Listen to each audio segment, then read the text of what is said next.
It began with a blinding flash and a deafening roar. At 8:37 a.m. local time, air raid sirens wailed across Jerusalem, shattering the calm of an ordinary Wednesday morning. News anchors trembled as they broke the story. A barrage of missiles had struck the Prime Minister's office, the very nerve center of Israel's government. The world watched live feeds of smoke rising over government buildings, their screens filled with chaos and uncertainty. Immediately, rumors began to swirl. Was Prime Minister Benjamin Netanyahu safe? Was this the start of a war or a terrifying one-off attack? Reporters scrambled for information, their voices tense and urgent. Within minutes, #AttackOnJerusalem began trending worldwide, as social media filled with unverified videos and frantic testimonies. Planes circled overhead, ambulances raced through the streets. The world understood instantly. This was not a minor incident. This was a direct attack on Israel's leadership, a bold move that would send political shockwaves across the globe. Panic spread quickly. People rushed for shelter. The sense of vulnerability was new and raw, not just for Israel, but for everyone watching the drama unfold in real time. Within the first hour, Jerusalem was thrown into complete disarray. Government phones rang off the hook. Security forces scrambled, unsure if another wave of missiles would follow. The city's streets, usually bustling, emptied as people fled or hid. The shadow of war loomed over every corner. Rumors about Netanyahu's safety multiplied by the minute. Some claimed he had been injured or killed, while others insisted he was whisked away to a secret bunker. In the absence of official statements, fear filled the information void. The government's press office struggled to provide updates, caught off guard by the speed and surprise of the attack. Hospitals prepared for mass casualties, emergency rooms filled with the wounded and the terrified. Parents frantically called schools, demanding to know if their children were safe. In these first tense hours, the Israeli public faced a reality none had wanted to imagine. Even veteran journalists, hardened by years of conflict reporting, admitted they had never seen Jerusalem so shaken.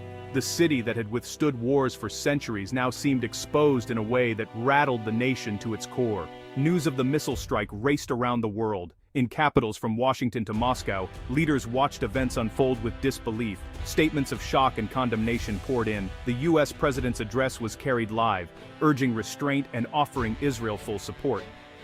The United Nations called an emergency meeting within hours. Ordinary people everywhere took to social media. Some expressed solidarity with the Israeli people. Others worried aloud about what escalation might mean for global peace. Synagogues and embassies worldwide increased security. Flights to Tel Aviv and Jerusalem were suddenly canceled or diverted. The attack dominated headlines in Asia, Africa, and Europe. Oil prices jumped overnight, and stock markets dipped, reflecting a world suddenly less stable. The sense of disbelief was matched only by the fear of what might come next. In living rooms from London to New York, families watched the footage in silence. The world was holding its breath, waiting to see if this would become the spark for a wider and even more devastating conflict.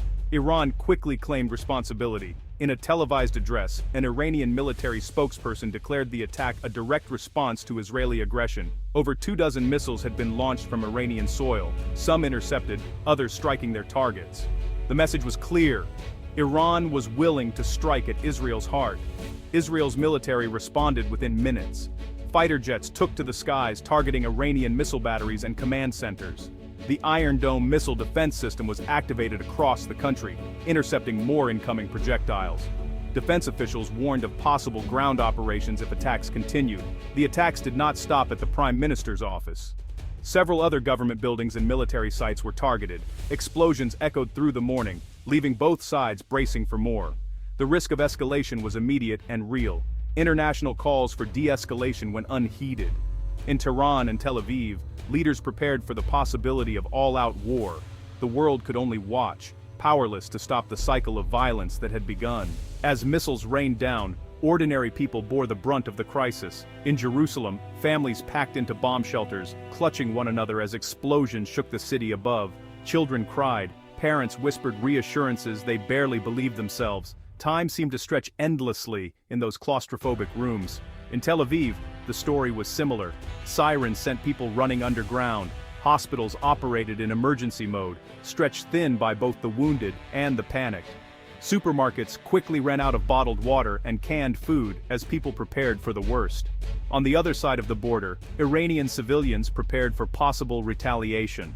In Tehran, shelters filled with residents fearing Israeli airstrikes. Schools closed. The sense of dread was palpable in both countries, united by fear even as their governments exchanged fire. Yet, amid the terror, stories of kindness emerged. Neighbors helped neighbors, strangers shared food and comfort. Even in the darkest hours, humanity flickered in the gloom. With confusion at its peak, misinformation spread like wildfire. Within minutes of the strike, social media was awash with unverified videos supposedly showing Netanyahu's last moments or the destruction of Israel's government. Fake news sites claimed the Prime Minister was dead.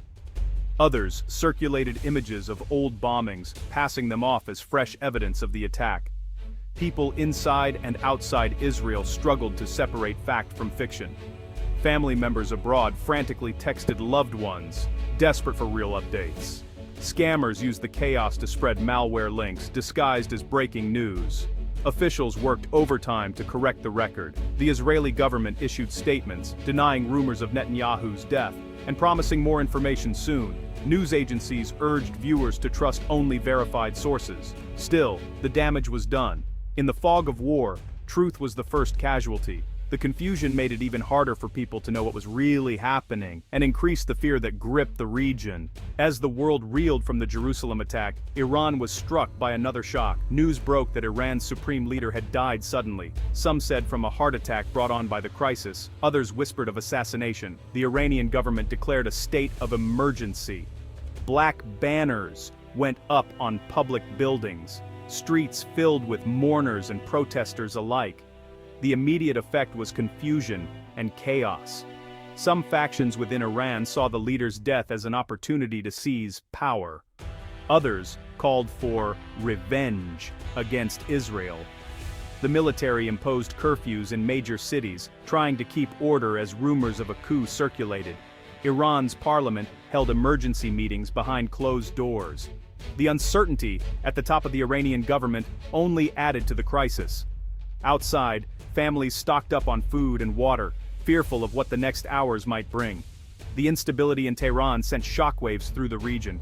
Allies and enemies alike watched, wondering who would emerge in control and what that would mean for the fragile peace. As night fell, Prime Minister Netanyahu finally appeared on national television. Eyes rimmed with exhaustion, he addressed a nation in shock. He condemned the attack, promised retaliation, and called for unity in the face of aggression. "We will not be broken," he declared. "Israel stands together, stronger than ever." His speech was brief but powerful. He thanked emergency workers, soldiers, and ordinary citizens for their bravery. He urged Israelis to remain calm, to trust in the country's defenses, and to care for one another.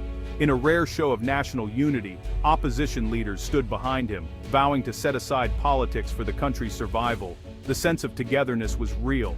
Across Israel, people lit candles in windows and sang songs of hope. Even in bomb shelters, families watched Netanyahu's speech, drawing comfort from his words. For a moment, the fear and chaos faded. The country remembered its resilience and its long history of surviving against the odds. But the crisis was far from over. Hospitals in both Israel and Iran were overwhelmed. Medical supplies ran low. In cities and towns, power outages and food shortages became common. Aid organizations struggled to reach those in need amid the fighting. Children drew pictures of rockets and soldiers. Parents did their best to shield them from the worst horrors, but the trauma was everywhere. In bomb shelters, families clung to hope. Some prayed, others simply waited for the next round of sirens to pass. Meanwhile, the conflict spread beyond Israel and Iran. Militias in Lebanon, Yemen, and Syria launched their own rocket and drone attacks.